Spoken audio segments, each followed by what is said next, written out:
Posto isto, vamos abrir nossas Bíblias em Romanos capítulo 12, versos 1 e 2. Romanos 12, versículo 1 e versículo 2.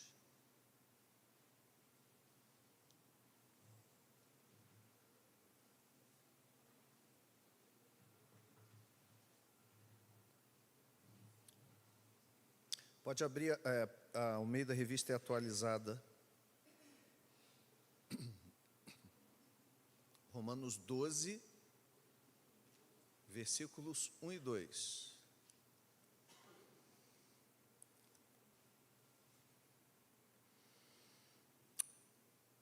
Todos acharam, diz assim: rogo-vos, pois, irmãos, pelas misericórdias de Deus, que apresenteis o vosso corpo por sacrifício vivo, santo e agradável a Deus, que é o vosso culto racional.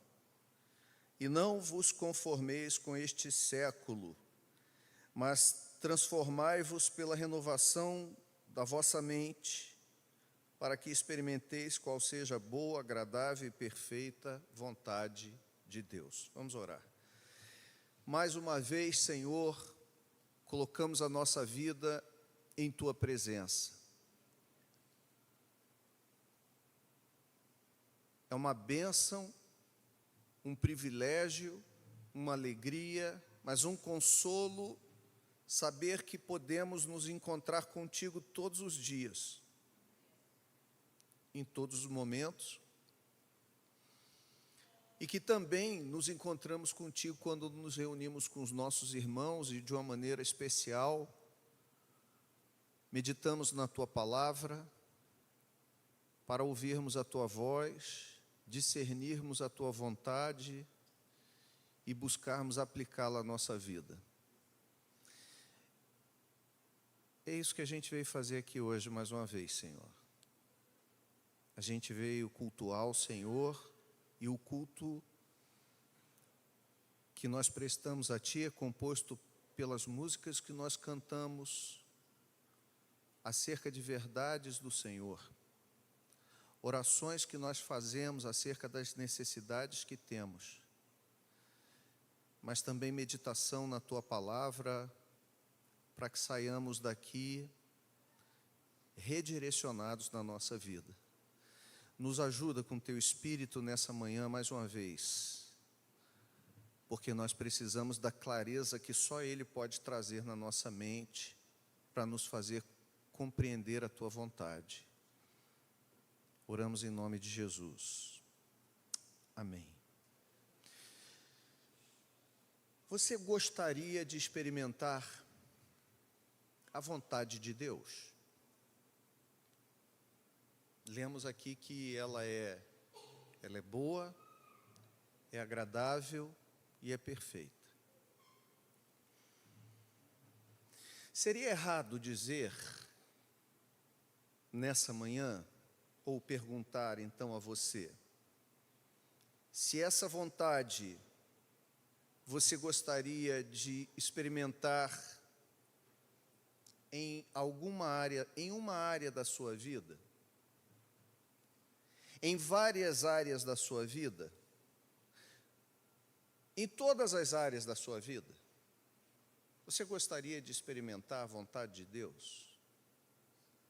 Essa, boa, agradável e perfeita. Deixa eu te fazer mais uma pergunta. Nós podemos concordar nessa manhã que a vontade de Deus é boa, agradável e perfeita, como diz o texto bíblico? Concordaríamos todos aqui? Eu ousaria dizer que todos nós concordamos que a vontade que o texto bíblico está correto, que a vontade de Deus é boa, agradável e perfeita. Você concorda comigo?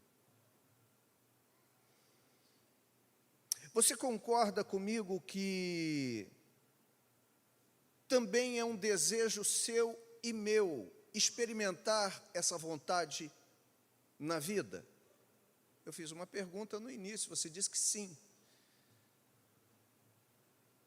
concordamos de modo geral que, se não todas as pessoas, porque não têm essa compreensão, mas as pessoas que compreendem o que é a vontade de Deus, quem é Deus, que tem algum tipo de cultura cristã, gostariam de experimentar essa vontade em sua vida?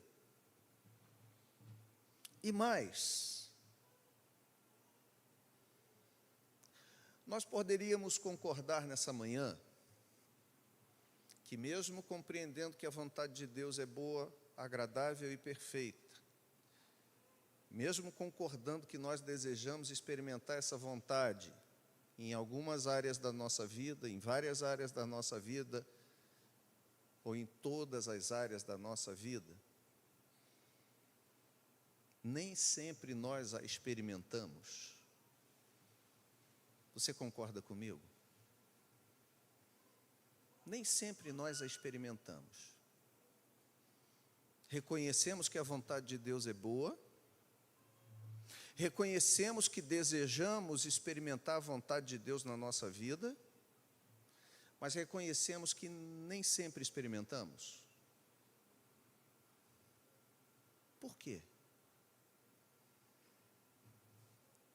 Se nós sabemos que determinada coisa é boa, que determinada coisa é certa, se nós entendemos que desejamos determinada coisa em nossas vidas, por que é que também chegamos à conclusão de que nem sempre a gente experimenta essa vontade na nossa existência? Por quê? E o pior, lá na frente, depois de não experimentarmos essa vontade, nos resignamos diante de uma situação difícil. Depois que o caldo está entornado, depois que o leite derramou, aí a gente diz assim: seja feita a vontade do Senhor. Será mesmo que o que vier a acontecer é a expressão da vontade de Deus?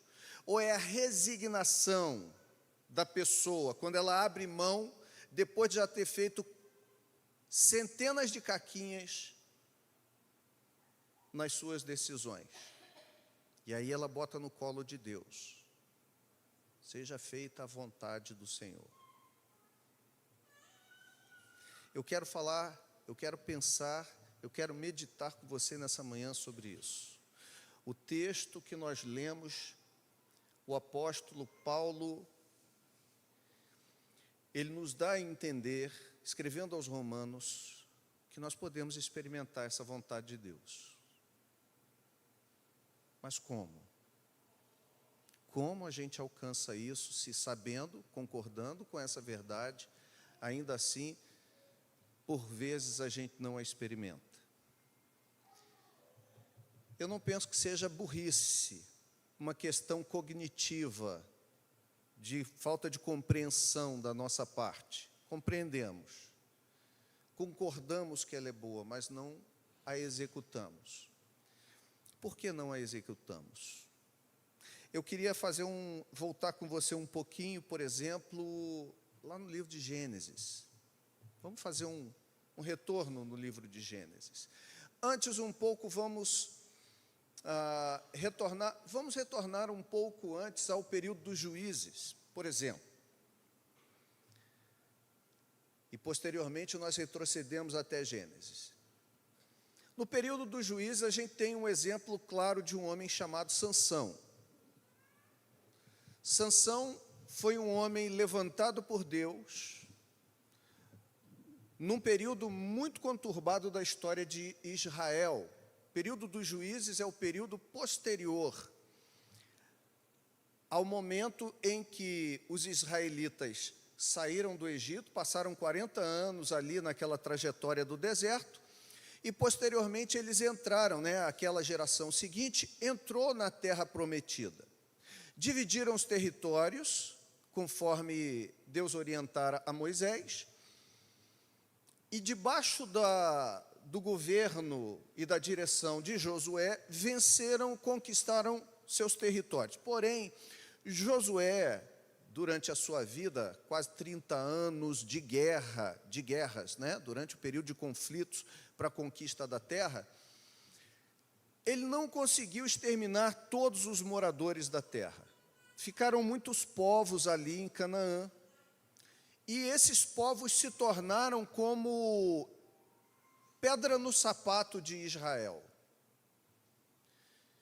Quando Israel então se estabelece ali, esses povos, porque os israelitas não foram obedientes a Deus em expulsar todos os povos da terra, esses povos, vez por outra, Deus permitia, eles cresciam ali e oprimiam os israelitas. Isso aconteceu por cerca de 10 vezes, se eu não me engano, no período dos juízes. Situações em que os povos da terra se levantavam, oprimiam os israelitas em alguma área daquela região, e que Deus acabava fazendo? Levantando um homem, ou uma única vez uma mulher chamada Débora, lhe revestia de autoridade, de poder, do Espírito que vinha sobre ele, e ele funcionava como um libertador. Ele aglutinava o povo, ele vencia os inimigos pelo seu poder, e depois ele julgava, ele governava Israel pelo período de tempo em que estava vivo, por isso chamado de juiz, e por isso o nome do livro chamado de livro de Juízes. Sansão foi um deles. Sansão foi um que os pais receberam de Deus uma notícia: vocês vão ter um filho. Esse menino vai ter de obedecer alguns preceitos daquilo que é chamado de nazireado, voto de nazireu, que consistia do fato de que ele deveria ter algumas regras dietéticas, ou seja, de alimento. Ele não podia comer do fruto da vide, ele não podia beber bebida alcoólica, ele não poderia cortar o seu cabelo, ele também não poderia tomar mulheres que não fossem do seu povo para ser sua esposa, ele não poderia tocar em corpo morto. Eram alguns princípios, alguns dietéticos, outros culturais, outros ainda que foram colocados ali sobre a sua vida. Mas a mensagem era: você dará à luz um filho e ele livrará Israel da mão dos filisteus. Os filisteus já moravam em Gaza naquela época. Gaza é a antiga Filístia.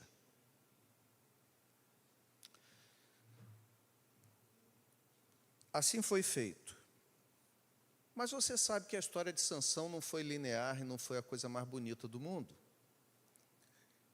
Ele conseguiu quebrar os seus preceitos e acabou por ter o seu cabelo cortado, seus olhos vazados, sua força perdida. E no momento final da sua vida, preso pelos filisteus, que ele muitas vezes rechaçou durante a sua vida, mas quando chegou no final do caminho, ele se rendeu diante de Dalila, e ali então, com os olhos furados, preso numa pedra de moinho, fazendo trabalho de um boi, um dia numa festividade dos filisteus no templo de Dagon, a Bíblia diz, seu cabelo começou a crescer, ele lembrou-se do Senhor e pediu a Deus mais uma vez: Senhor, me ajuda, me dá forças, restaura a minha força.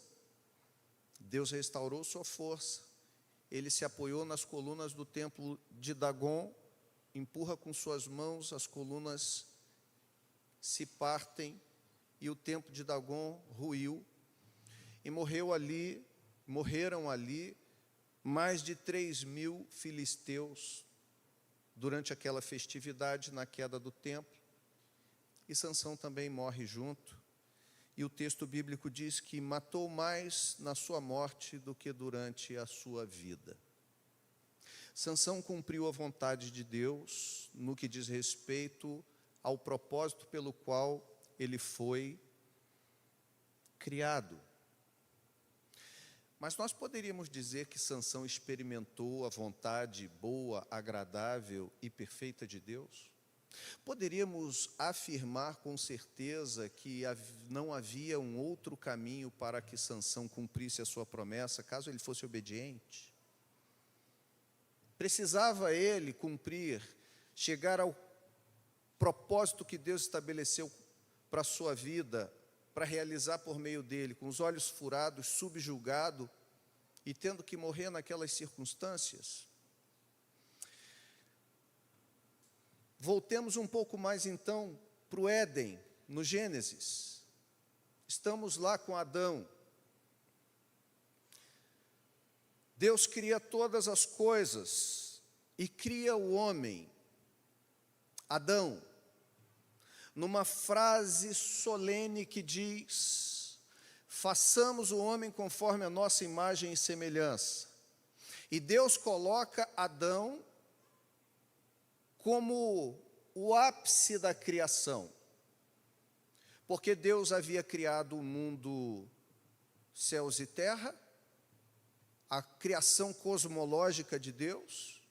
Deus cria o planeta Terra e cria ali as águas, separação entre águas e águas.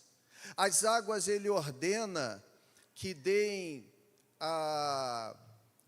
que surjam enxames de peixes e de todos os seres viventes. A terra ele ordena que dê todos as árvores que produzem frutos bons e o surgimento de todos os animais, fazendo assim com que aquilo que ele cria inicialmente do nada, no princípio criou Deus os céus e a terra, essa criação agora possa ser mediada, ou seja, ela vai fazer brotar, a água vai fazer brotar os animais aquáticos e diversos enxames de peixe, a terra vai fazer brotar todos os vegetais e os animais selváticos. Mas ao homem não tem mediação na criação. Ao homem o conselho solene é no sexto dia: façamos o homem conforme a nossa imagem e semelhança. E o homem então não é um animal racional, mas o homem é criado, é uma criação especial no topo da criação de Deus e recebe aquilo que nenhum outro ser recebeu, a imagem de Deus. Na teologia a gente chama isso de imago Dei.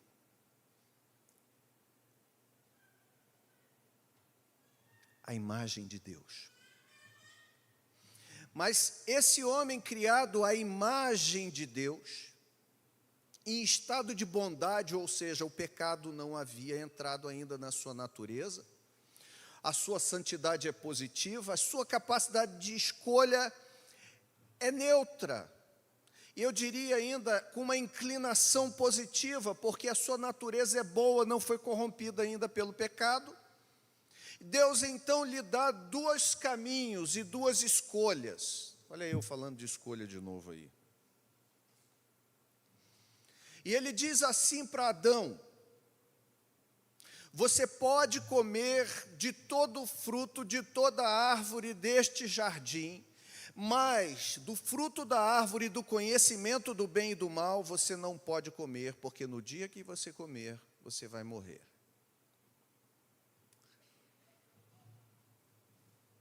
Estava lendo um comentário esses dias, interessantíssimo, interessantíssimo. Não sei quem inventou essa história da maçã, né? Por que a maçã? Mas o comentarista ele dizia assim: quem sabe não era uma amoreira,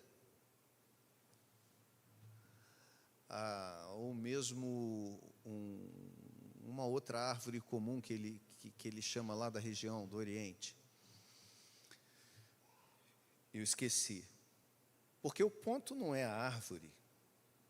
Quem sabe essa árvore está aí até hoje, a gente está comendo dela. A questão era só o que ela simbolizava. não era o seu fruto, um fruto diferente que tinha uma espécie de veneno capaz de contaminar, mas era apenas um fruto comum de algo que você vê diariamente, mas que lhe era proibido. Não havia o poder no fruto por si só, o poder estava na obediência ou na desobediência. A desobediência, então, se torna clara e evidente em Adão, não é? A escolha é errada. Não vamos falar da escolha. Não vamos falar dos meios pelo qual a escolha foi feita. A serpente não vai diretamente a Adão, vai a Eva. Eva consegue convencer Adão e Adão cai. E a humanidade cai. A imagem de Deus, a partir do momento da queda, da desobediência, ela não é perdida. Ela não é perdida. O homem continua sendo a imagem e semelhança de Deus. Porém, a imagem de Deus, a imago Dei, fica distorcida. O que é imagem de Deus? Será que Deus tem cabelo comprido? Jesus, Deus tem olho, Deus tem pé, Deus tem mão, embora a Bíblia fale sobre isso várias vezes, né? Os olhos de Deus estão sobre toda a terra. Aquilo são antropomorfismos, ou seja, uma maneira de falar acerca de Deus, usando características humanas, para que o leitor possa entender o que o texto quer dizer. Mas Jesus disse lá, a mulher samaritana, em João capítulo 4, Deus não tem olho, Deus não tem pé, Deus é espírito. É uma linguagem bíblica. O que é a imagem de Deus? A imagem e semelhança de Deus, aquilo que nós chamamos de imago Dei, significa dizer que o homem é semelhante a Deus e o representa. Semelhante a Deus em que aspecto? Em primeiro lugar, nos seus atributos. Que são atributos? São atributos que a gente diria aí, pelo menos de 5 categorias. Atributos morais, atributos mentais, atributos espirituais, atributos relacionais e atributos físicos. Primeiro, o homem é semelhante a Deus porque o homem possui atributos morais. O homem discerne entre certo e errado, entre bom e mal. Portanto, nós temos a capacidade de discernir entre o certo e o errado, entre o bom e o mal, ainda que caídos. Mas tínhamos essa possibilidade ainda muito mais clara antes da queda, lá em Adão. Adão recebeu de Deus a imagem de Deus, significa que Deus transmitiu a ele características do seu ser, do seu caráter, elementos que fazem o homem se assemelhar a Deus. Quais são os elementos? Atributos morais, discernimento entre certo e errado, entre bom e mal. Deus é aquele que sabe e discerne entre bom e mal plenamente, entre certo e errado plenamente. E Adão recebeu de Deus essa semelhança. Mas é verdade que com a queda, esse atributo moral foi distorcido.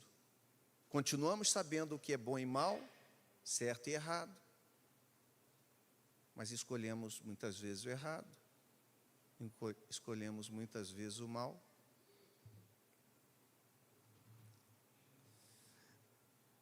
Atributos mentais. Deus pensa, Deus planeja. Você sabe por que você planeja? Você sabe por que você contrata o Dudu para fazer um projeto de uma obra? Quando você vai construir uma casa? Porque Deus planejou, projetou na sua mente a criação de todas as coisas. Leia Gênesis no capítulo 1 e você vai ver um projetista Você vai ver alguém que cumpre a sua obra por etapas. Ali é narrado em 6 dias. Mas ele não se afoba, ele não vence etapas. Ele não coloca o homem formado no 4º dia, que morreria afogado. Ele não coloca o homem em outro momento da história, senão no momento em que a criação está pronta. A criação é ordenada, a criação é lógica, a criação é planejada. E porque Deus planeja, é que eu e você planejamos atributos mentais. Deus é um ser, não é uma força impessoal. Então Deus transmitiu seus atributos morais, Deus transmitiu seus atributos mentais, Deus transmitiu seus atributos relacionais. Você sabe por que você está sentado do lado de alguém, talvez até a sua esposa ou seu marido? Porque a Trindade porque Deus é formado pela Trindade, o Deus triuno, que existe eternamente na forma do Pai, do Filho e do Espírito Santo. Um relacionamento de harmonia perfeita por toda a eternidade que existe. E aí Deus nos deu a capacidade relacional. E olha como a Trindade é interessante, porque o Pai, o Filho e o Espírito Santo têm a mesma natureza, a mesma essência, mas têm papéis diferentes. E no casamento, que é onde os dois se tornam um, que é o que é mais próximo da Trindade, o conceito de 3 em 1, nós temos homem e mulher, mesma natureza, mesma essência, mesmo valor, mesma importância, papéis diferentes. Atributos relacionais. Deus também nos transmitiu atributos espirituais. Deus é espírito, temos espírito. Fazemos orações, louvamos a Deus, nos comunicamos com Ele. E atributos físicos. Mas Deus tem cara. Como é que é isso de atributo físico? O atributo físico, na teologia, diz respeito à capacidade que o ser humano tem de gerar outras pessoas. Em alguma medida, nós representamos o Criador e nos assemelhamos a Ele, porque nós temos capacidade de gerar vida. Eu não sei se você já parou para pensar, mas os únicos que foram criados imediatamente, na verdade o único foi Adão. Eva foi criada a partir de Adão. Agora, depois de Adão e de Eva, Deus não criou mais ninguém de forma direta, imediata. Todos são mediados pela relação entre macho e fêmea. E não dá nem para ser diferente. Entre homem e mulher. E aí, eu e você parecemos com Deus nos atributos físicos, porque eu e você também temos a capacidade de criar. Damos a vida. E as pessoas passaram a nascer, o mundo passou a ser popular. Ajuda aí que eu esqueci. Povoado. Eu ia falar populado, é ótimo. Povoado por conta disso. Isso é a imagem de Deus. O homem é semelhante a Deus, nesses atributos, e tantos outros aí derivados desses, e o representa. O representa por quê? Porque assim como Deus é o Criador e regente de todo o universo, Deus disse a Adão: você vai dominar sobre toda a criação, sobre toda a criatura, você vai dominar. Temos aí a imago Dei. Temos aí o propósito inicial de Deus. Adão, quer experimentar uma vontade boa, agradável e perfeita na sua vida? Pois bem, eu vou te dar todos os recursos, eu vou colocar você como meu representante, e eu vou te dar a capacidade de escolher a coisa certa. Ele escolheu errada. A queda, Gênesis 3, o pecado entra na natureza humana, a imagem de Deus é distorcida, não perdida. Por isso, nossos atributos, os atributos que nós temos, que herdamos de Deus, hoje são distorcidos. Ainda temos o conceito de certo e errado, que é a questão da justiça, mas a nossa justiça é falha. Por quê?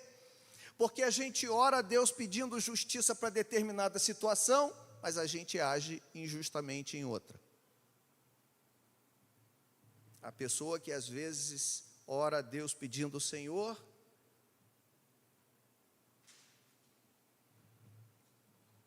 faz com que meu patrão me pague tudo que me deve, não paga o que deve aos outros. A nossa justiça é corrompida quando muitas vezes nós oramos e dizemos assim: Senhor, nossos governantes, ajuda, Senhor, traz juízo sobre esses homens que julgam as causas de acordo com seus interesses, e às vezes nós vamos votar de acordo com os nossos interesses. Mas eu não vim falar de política, não. O nosso amor também, um atributo mental de Deus, é distorcido. Nós amamos, mas o nosso amor é atravessado por possessividade, por ciúme. Portanto, com a queda, nós mantivemos os atributos, mas os atributos ficaram comprometidos.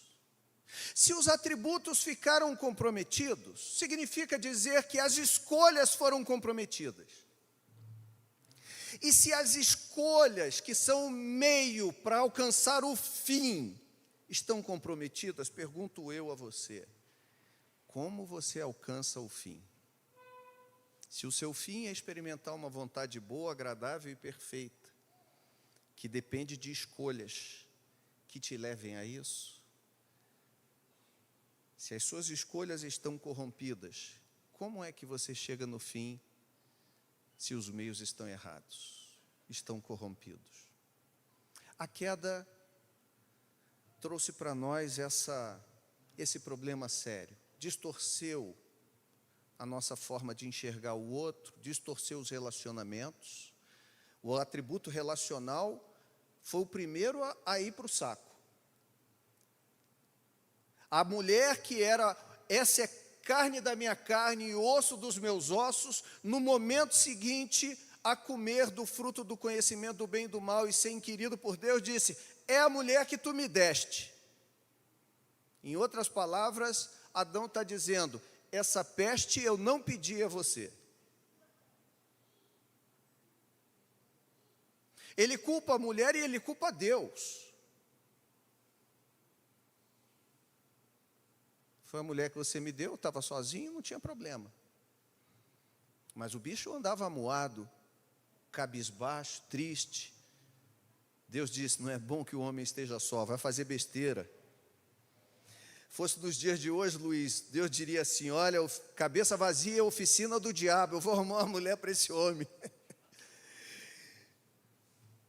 Está pensando muita besteira. Todos os atributos foram corrompidos. Mas, pasmem vocês, em Cristo, há o propósito de Deus da recuperação gradual da imagem de Deus que foi distorcida. O que acontece na conversão? É quando nós temos uma experiência com Deus, que o Espírito Santo vem habitar em nós, que Jesus nos dá a capacidade de sermos, um dia depois do outro, irmos sendo transformados novamente. Olha, pega Romanos 8, 28, todas as coisas cooperam para o bem daqueles que amam a Deus, para o bem daqueles que são chamados segundo o seu propósito, porque os que de antemão conheceu, esse também chamou, e os predestinou para serem conformes à imagem de seu Filho. O que é ser conforme à imagem de seu Filho? Significa dizer que eu e você, sem Cristo, somos pessoas que fazemos escolhas erradas, que temos valores contrários, valores distorcidos, embora às vezes até embalados numa boa apresentação. Eu vou te dar um exemplo.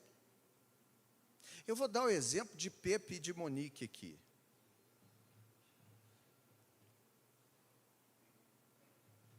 Porque eu dou o exemplo deles muitas vezes aí em sala de aula. Eles não sabem disso, mas o nome deles corre na boca de Matilde. Mas a gente conta o milagre, mas não diz o nome do santo, né, irmãos? Mas deixa eu contar para vocês uma coisa que me chama a atenção, e que é o ponto que eu quero destacar aqui. Quando Pepe e Monique, na verdade, quando Pepe surgiu e disse assim, que estava namorando uma moça e tudo mais, Pepe e Monique já se gostavam muito no início do relacionamento deles. Eu já era cristão naquele momento, já havia me convertido. E eles tinham um relacionamento como a grande parte das pessoas possui hoje em dia, e que não vê nada de errado. Se tem amor, qual é o problema da gente se relacionar? Nenhum, não é isso? Esse é o pensamento. Tem amor, a gente está aqui tocando a vida um com o outro. Então Pepe ia lá, dormia lá, ela vinha para cá, dormia aqui. Vida conjugal sem estar casado. Em algum momento, eu pensava sobre isso, falava, poxa vida, porque Pepinho se converteu antes de Monique. Monique era difícil, gente. Monique já meteu o dedo na minha cara. Monique é terrível. Monique é uma irmã muito querida, muito amada. E eu tive vontade de falar isso com o Luciano, mas eu pensava assim, peraí, também a gente precisa conversar com sabedoria, porque no início da conversão de Luciano, a gente estava muito próximo, a gente tinha uma empresa juntos. E eu comecei a orar. Falei, Deus, eu preciso falar, conversar um pouco com o Luciano, sobre essa relação, como é que está, para que, até mesmo para que ele possa experimentar coisas boas vindo da parte de Deus para a sua vida. Fazendo a coisa certa, tomando as decisões corretas. E aí, eu comecei a orar, porque eu não podia fazer aquela abordagem de uma maneira radical e acabar afastando ele, e acabar afastando ele de Monique. Né? Seria péssimo, não era esse o objetivo. E orei.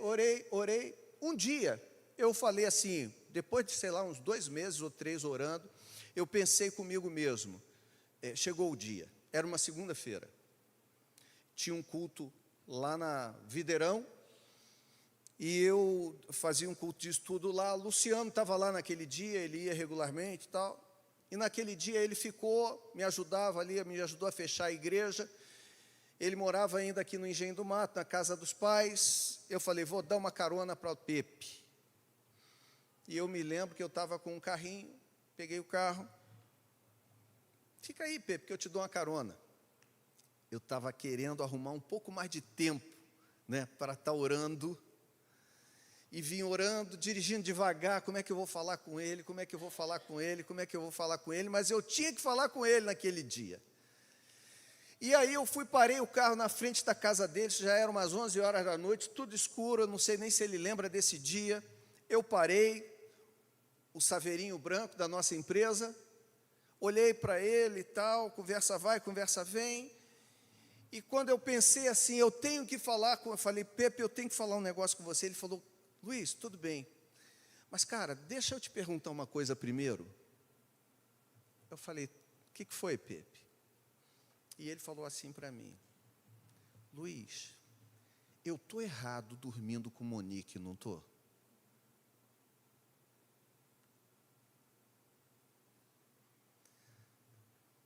Cara,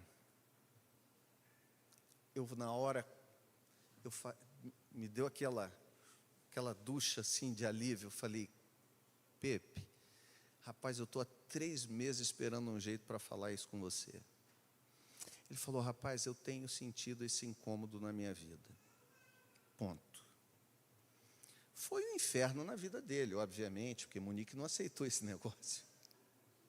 Né, Monique? Monique veio para cima de mim. Que história é essa? Só faltou falar assim, pô, tá tirando meu homem de mim, pô? Mas aquele incômodo santo no coração de Monique promoveu uma coisa positiva. Ela teve um encontro com Cristo. E dentro de pouco tempo, Deus abençoou a vida deles. Eles decidiram, casaram, com muitas dificuldades, não sabiam o que ia ser. 13 anos, 3 anos.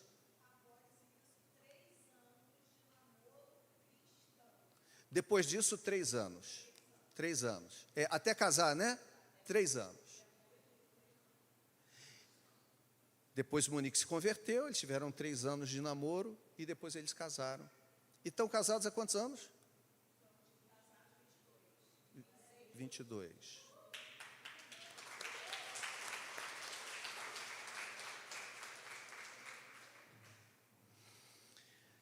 E eu falo para as pessoas essa história, né, conto a história de um casal amigo meu sobre essa questão, como Deus abençoou o relacionamento, um casamento sólido, um casal que se ama, tem as dificuldades, passaram por dificuldades como qualquer um de nós passa, enfrentam os desafios, mas tem os seus filhos, tem a sua vida, tem a sua história, tem o seu patrimônio, tem construído essas coisas juntos, superado os desafios no Senhor.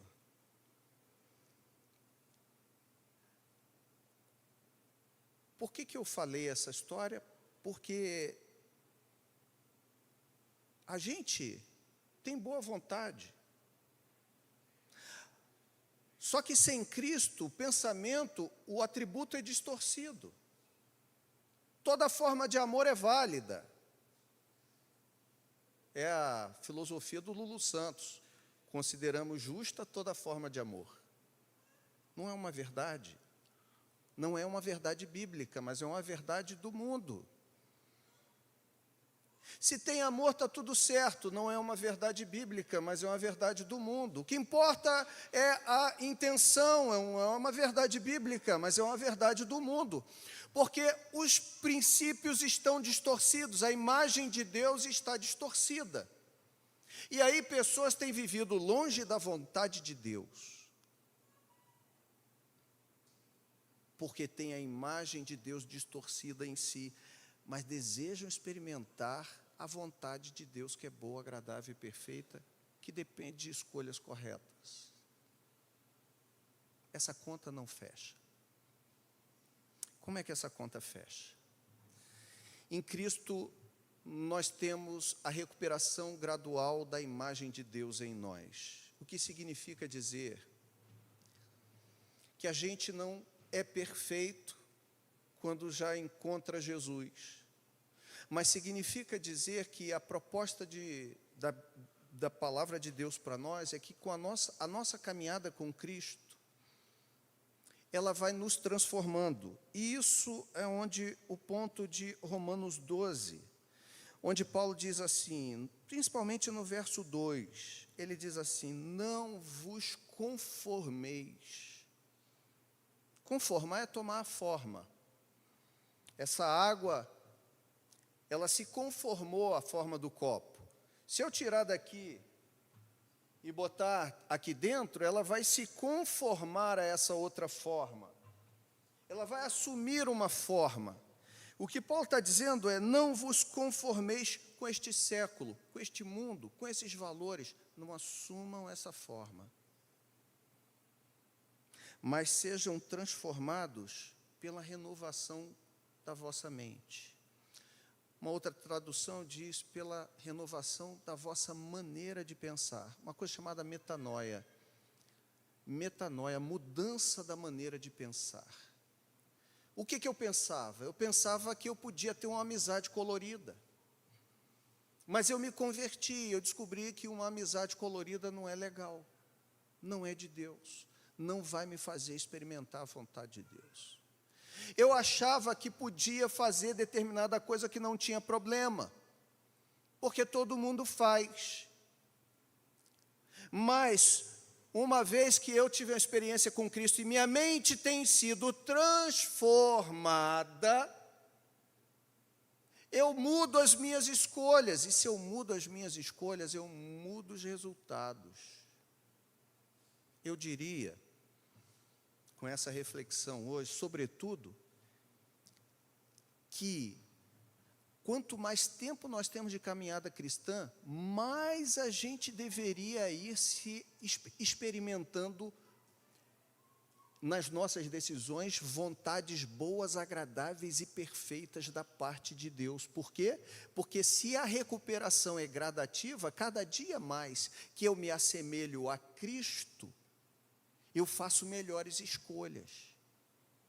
E isso diz respeito a todas as áreas da nossa vida. Isso diz respeito à maneira como a gente lida com o dinheiro. Isso diz respeito à maneira como a gente lida com os relacionamentos. Isso diz respeito à maneira como a gente lida com os relacionamentos afetivos. Isso diz respeito como a gente lida com os relacionamentos interpessoais. A gente quer experimentar a vontade de Deus, tem dificuldade com perdão, porque a gente cria sofismas. Interessa ele para lá e eu para cá. Não é isso que a gente fala? Mas aí Deus vem e diz assim: se teu inimigo tiver fome, dá-lhe de comer. Se tiver sede, dá-lhe de beber. E é por isso que, às vezes, a gente vence numa área, não vence na outra.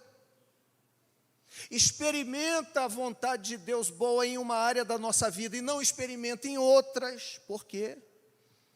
Porque a gente aplica, às vezes, o princípio a uma área e não aplica em outras.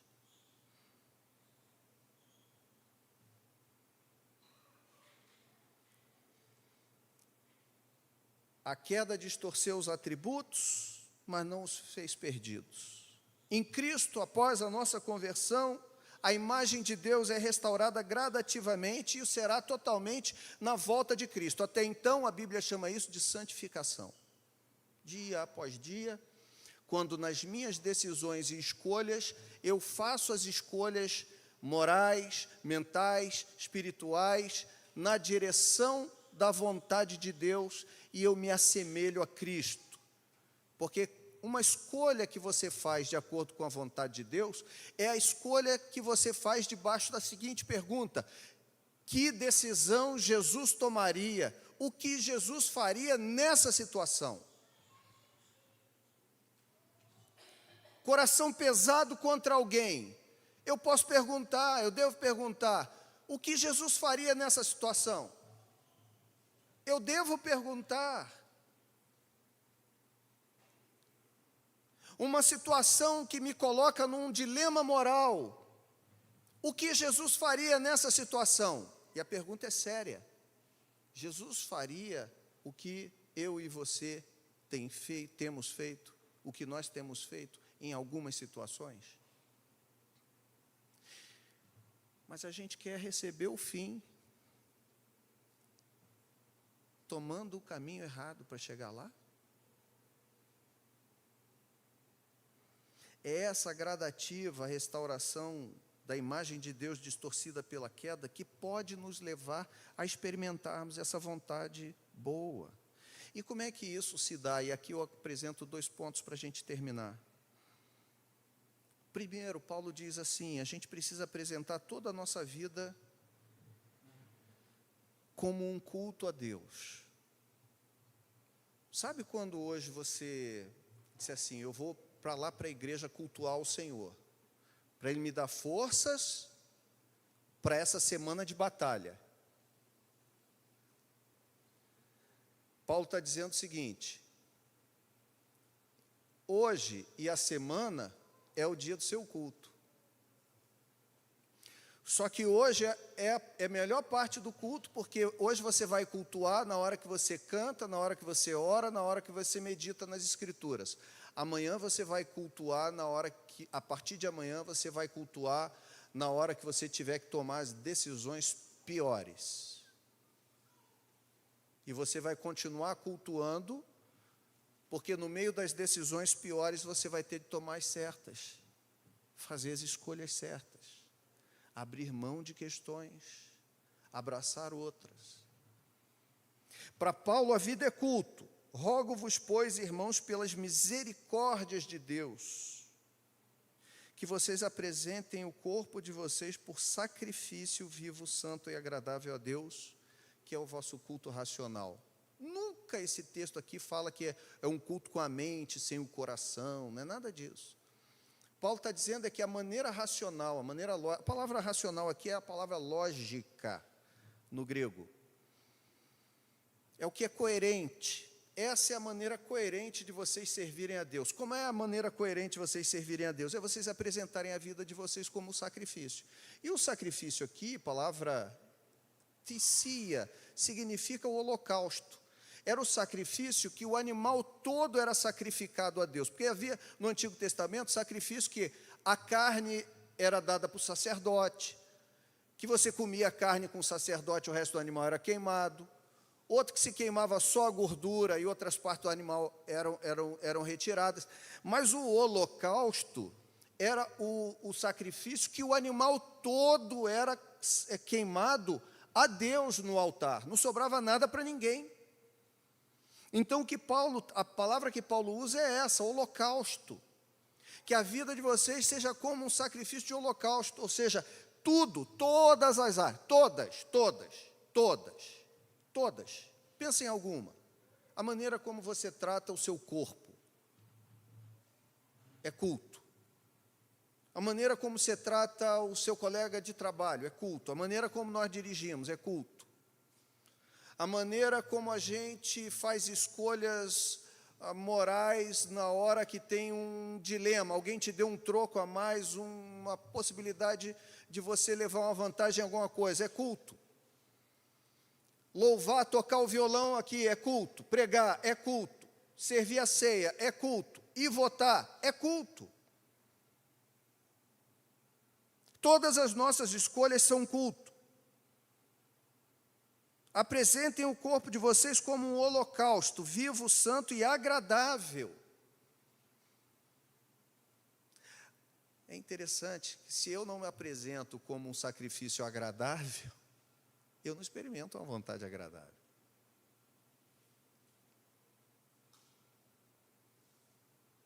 O sacrifício é voluntário. Eu me apresento para Deus quando eu faço a comida do marido, quando o marido varre a casa para a esposa, quando eu tenho que perdoar o meu irmão, quando eu tenho que ser sincero com ele, é culto. Quando eu ligo o meu computador, é culto. Quando eu trato meu neto, é culto. Quando eu peço perdão, é culto. Quando eu perdoo, é culto. Quando eu decido o que vou comer, aonde vou comer, é culto. Quando eu decido como vou gastar meu dinheiro, é culto. Quando eu decido doar, é culto. Quando eu fecho o coração para doar, é um culto. Não podemos dizer que é o culto, mas é um culto.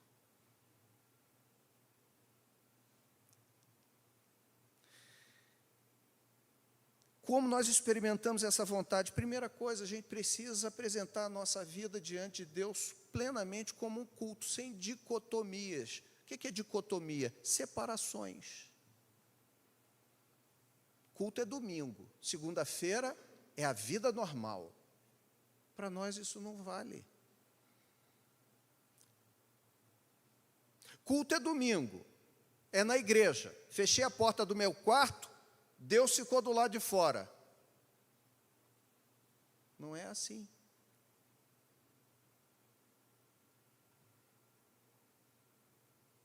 Culto é o que eu dou para Deus.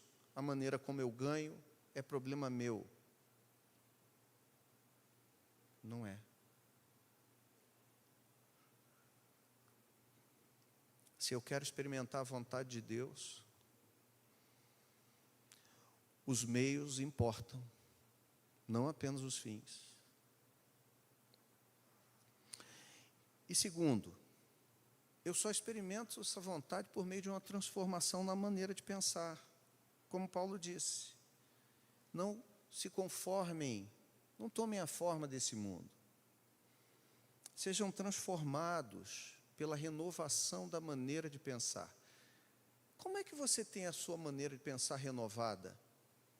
Quando você experimenta refrescar a sua maneira de pensar com pensamentos novos e com coisas novas, não com coisas velhas. Existe um lugar que tem tudo aquilo que Deus deseja para nós, é a Bíblia, é a Escritura. É ela que abre os nossos olhos para padrões errados que a gente está vivendo. É ela que abre o nosso entendimento para atitudes erradas que nós estamos tendo. Eu estou agindo de maneira errada com a pessoa. Está aqui. Mas sabe, nós somos uma geração que não lê a Bíblia, que não conhece a Bíblia. E eu não estou falando de você ficar lendo a Bíblia todo dia, não. Bom seria. Bom seria. Mas razoável seria se a gente tomasse a Bíblia de vez em quando, como a gente toma uma série no final de semana. Você não tem como ler a Bíblia todos os dias? Beleza. Mas às vezes podia dar uma atacada, um tiro. Deixa eu dormir com o Cid Moreira. Tadinho, foi até embora esses dias. Faleceu quando? Antes de ontem. Deixa eu dormir com o Cid Moreira falando no meu ouvido. Quem sabe entra por osmose. Mas, irmãos, a gente vê as mesmas coisas todos os dias na rede social, na televisão, e que reforçam o nosso padrão distorcido. E a gente que tem a condição de ter a mente transformada, às vezes consegue isso em doses homeopáticas aos domingos. Eu não tenho dúvida de que o domingo é o dia que muitos irmãos, em muitos lugares, inclusive aqui, o único dia em que tem acesso à Bíblia, de forma mais consistente, principalmente. É o dia que abrem para ouvir um texto, uma pregação, ou que lê. Como é que a gente vai experimentar essa vontade de Deus na minha vida? E eu acredito, como Jesus falou, que eu vim para que tenham vida e vida em abundância. Eu enclausurado no meu coração, com o irmão atravessado na minha garganta. Ou eu atravessado com um sentimento por conta da decisão profissional ou financeira que eu tomei, ou da maneira como eu tenho tratado as pessoas. E aí eu posso até dizer, eu tenho experimentado a vontade de Deus em uma área da minha vida, mas eu não tenho experimentado a vontade de Deus em tantas outras áreas da minha vida. Por quê? Porque parece que a conversão só atingiu um lado, um pedaço da minha história. Nesse aspecto aqui, eu sou um homem regenerado, uma mulher regenerada, e no outro, ainda não. Mas você e eu continuamos querendo experimentar a vontade de Deus, boa, agradável e perfeita. Não tem como. A gente precisa ter a mente transformada. A mente só muda à medida em que eu dou subsídio a ela, em que eu a encho de conhecimento daquilo que Deus deseja, e eu me submeto àquilo que o Espírito Santo traz a mim. Tu está errado. Às vezes é difícil até para o Espírito Santo falar para a gente, lembrar a gente, porque é difícil, você não lembra daquilo que você não sabe. Sabe a pessoa que vai assim, Senhor, o menino que foi para a prova, né? A história do menino que foi para a prova do Enem, chegou lá, ele está orando a Deus, pedindo, Senhor, tem misericórdia de mim, me faz lembrar a matéria, essas questões estão muito difíceis. Aí Deus falou assim, você não pegou no estudo, no livro um dia? Você não sabe nem qual é a matéria, não posso nem te lembrar. Que aí Deus não pode nem nos lembrar, né? Como é que eu devo agir nessa situação? Porque eu nem sei o que Deus fala. Eu devo tomar essa decisão ou não? Eu não sei nem o que Deus fala sobre isso. Aí a gente toma a decisão. Aí depois alguém diz assim, eu acho que você tomou a decisão errada. Eu sempre lembro da irmãzinha lá que está pagando o carro até hoje. Ficou por fiadora lá de alguém. Eu não devia ter ficado, não. Eu falei, irmã, poxa, a Bíblia fala tanto sobre isso. Você vai ficar de fiadora de um cara estranho que você não conhece. Se eu soubesse, né? Eu falei, se soubesse, é isso aí. Mas está aqui para a gente, irmãos. E aí eu termino com 2 aplicações. Primeiro, sem Cristo, se Jesus Cristo não fizer parte da sua vida, você jamais experimentará essa vontade boa, agradável e perfeita. Você pode experimentar algumas coisas boas dessa vida, segundo os padrões dessa vida.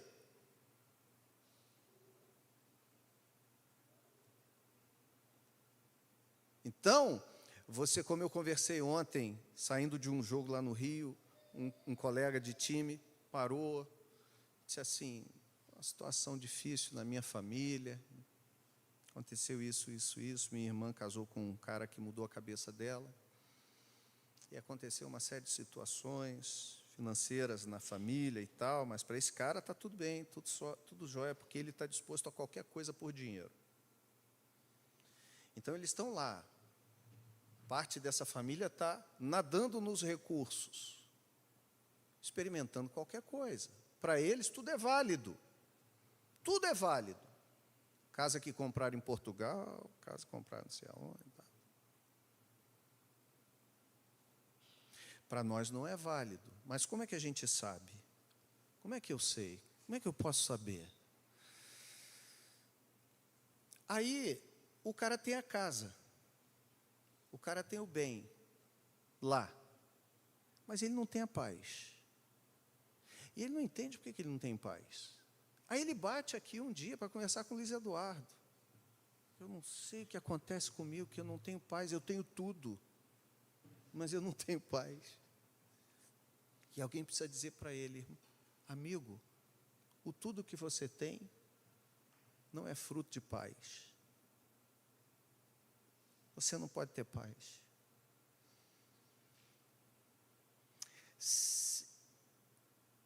E você não vai tomar a decisão certa se Cristo não tiver entrado na sua vida. Sabe por que sem Cristo você continua sendo descendente de Adão sem uma alma regenerada?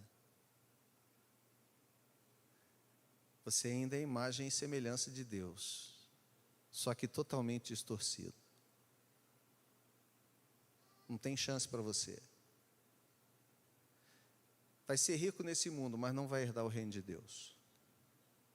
Vai ser o cara que vai fazer mais sucesso com as mulheres no mundo, mas não vai estar com Deus durante a eternidade. Vai ser o camarada mais bem fisicamente, mais bem cuidado, mais bem tratado, melhor profissional, mais bem reconhecido, mas no céu não tem o nome escrito no livro da vida. Não serve para nada. Sem Cristo, você nunca vai experimentar a vontade de Deus boa, agradável e perfeita. Você vai ter um bom casamento, mas vai faltar alguma coisa. Você vai ter um bom trabalho, mas vai faltar alguma coisa. Mas deixa eu falar para nós também, que temos a Cristo. Não sou Pablo Marçal, mas vou usar uma palavra aqui dos coach hoje em dia. Vou usar a palavra dos coach aí, hein? Pega aí a visão, hein?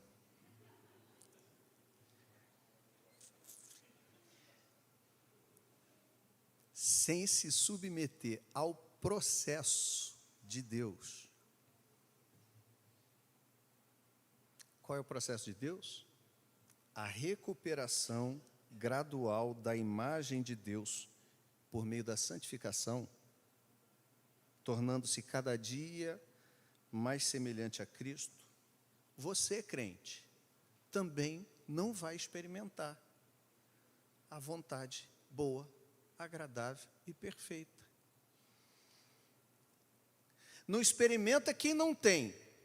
E não experimenta quem tem e não usa o recurso. Nenhum dos dois experimenta. Porque um não experimenta porque não sabe, não tem, não conhece, não está disponível. A sua natureza é só a natureza adâmica, caída.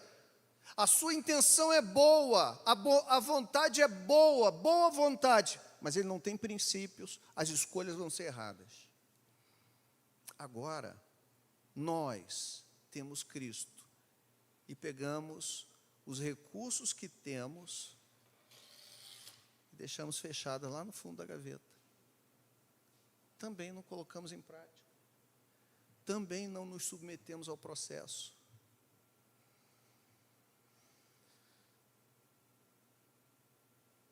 Qual é o processo? Pergunte-se, quando tiver de tomar uma decisão, quando estiver diante de um sentimento, quando estiver diante de uma situação, pergunte-se, Jesus tomaria essa decisão dessa forma? Jesus agiria no meu lugar dessa maneira? Jesus estaria fazendo o que eu estou fazendo? Pergunte-se. E se a resposta for não, não transija com o erro, seja intransigente com o pecado, seja intransigente com a escolha errada, faça a escolha certa, segura o BO, mas você vai experimentar a vontade de Deus, boa, perfeita e agradável. Que coisa interessante. Homens morreram apedrejados enquanto glorificavam a Deus. E nós, às vezes, estamos com tudo, com todos, rasgados por dentro de angústia. Tem alguma coisa errada. O que leva alguém a ter paz diante do sofrimento e da perseguição e da ausência e da escassez, e leva alguém a ter angústia diante de estar tudo bem, bonito, saudável, forte, belo e robusto? Tem alguma coisa errada. Se a vida está boa, aparentemente, se a coisa está prazerosa, aparentemente, mas o coração está apertado. Porque a vontade boa, agradável e perfeita deixa o coração pacificado, tranquilo, mesmo sujeito a perder aquilo que eu estou desejoso.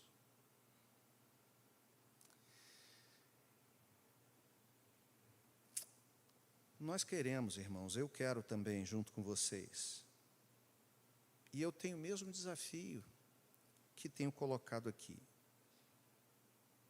Eu prego para mim essa mesma mensagem. Tenho Cristo, mas se eu não me submeter a ser transformado também a cada dia nas coisas que preciso ser transformado, eu me encontrarei na mesma situação.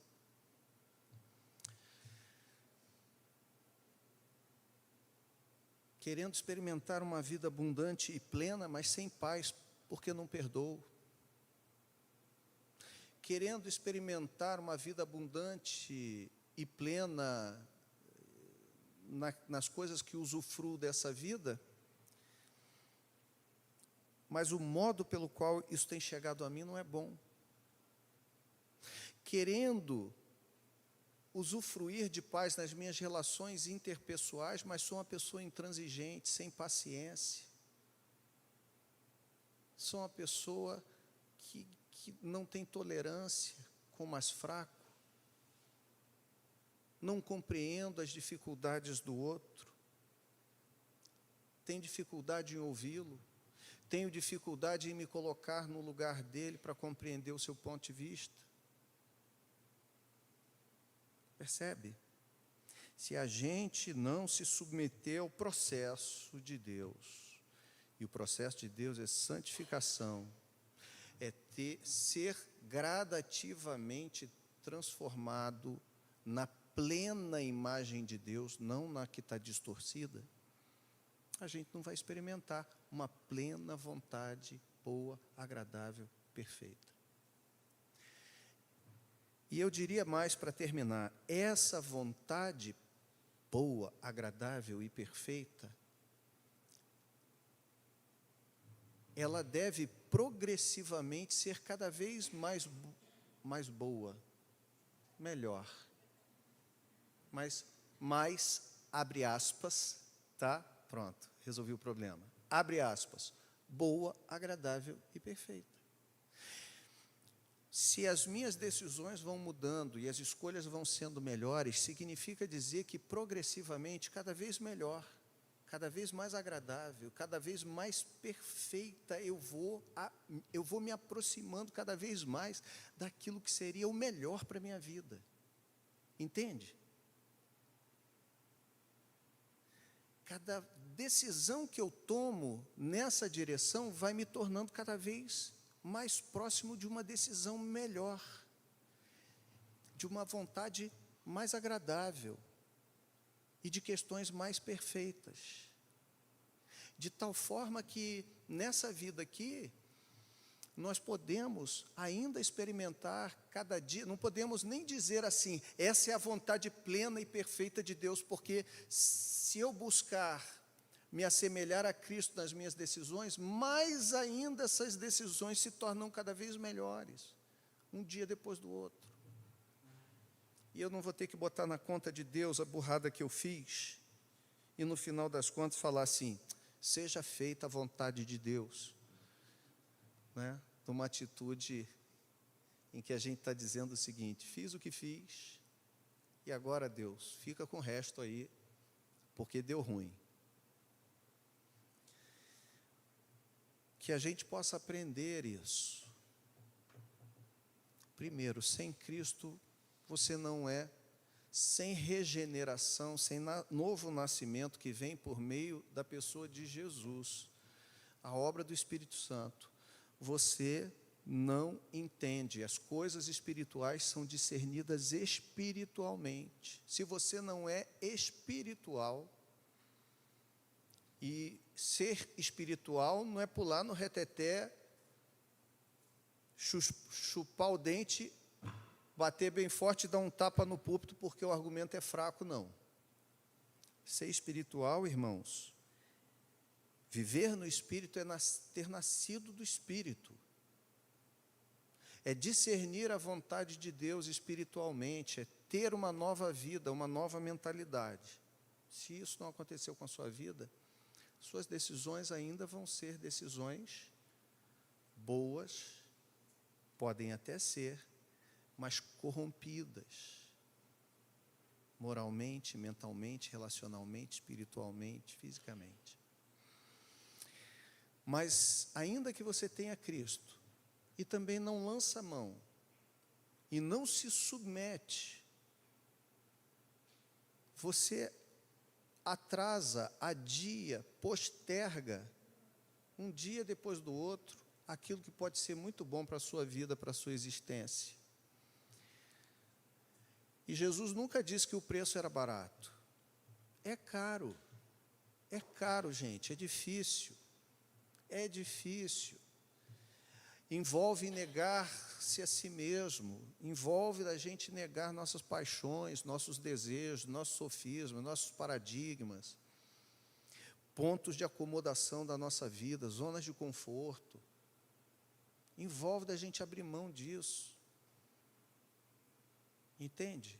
Envolve, é difícil, não é fácil não. Jesus nunca disse que era fácil. Mas a minha oração nessa manhã, e eu não vou nem fazer a ceia para não demorar, vou deixar isso na mão de Luiz Eduardo.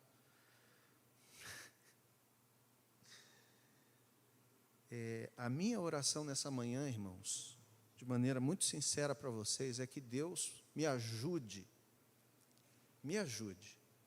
nesse desafio, de também conseguir renunciar aquilo que precisa ser renunciado para experimentar a sua vontade de maneira mais plena que eu puder ainda na minha vida. Que Deus me ajude e que ajude você também. Porque é isso que a gente precisa.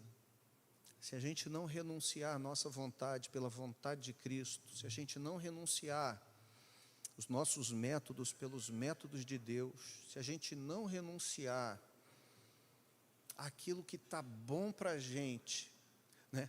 O que é bom pelo que é certo, o que é agradável pelo que é certo, a gente não vai conseguir experimentar. E é difícil para todos nós. Então a minha oração é essa, nessa manhã, para que Deus tenha misericórdia de mim e tenha misericórdia de você. Vamos orar? Pai, eu me lembro das palavras de Paulo que diz que com o Espírito, o nosso Espírito consentimos com a sua lei que é boa. Mas nos nossos membros existe uma outra lei que deseja transgredir. E que muitas vezes faz com, como ele mesmo disse, né, o bem que não queremos fazer, o bem que queremos fazer, não fazemos. E acabamos fazendo o mal que não queremos fazer. De forma consciente, nós sabemos que a tua vontade é boa, é agradável e perfeita. De forma consciente, nós dizemos assim: Senhor, eu quero viver essa vontade. Mas de forma inconsciente, muitas vezes nós não nos submetemos, não nos dispomos a submeter o processo que precisamos passar. Não abrimos mão, consciente ou inconscientemente, não abrimos mão das coisas que precisam que façamos assim. Não negamos a nós mesmos. Dizemos para nós mesmos, pode ser um pouco mais para frente, não precisa ser hoje, não precisa ser agora. E aí a gente vai protelando, jogando para frente o pecado, jogando para frente as más condutas, jogando para frente as más decisões. Senhor, nos ajuda, porque nós precisamos de santidade na nossa vida. Nós precisamos de transformação, nós precisamos de coragem, nós precisamos de força para decidirmos e bancarmos mesmo uma atitude que seja condizente com a tua vontade, para que a gente possa ter o coração em paz diante das circunstâncias adversas, ao invés de ficar com um coração atribulado quando está tudo externamente, aparentemente bem. Nós precisamos, Senhor, mais da tua vontade, menos da nossa. Nos ajuda porque eu penso, Senhor, que sem o auxílio do Teu Espírito em nossas vidas, sem Tua graça, sem uma decisão firme de nós, a gente não consegue.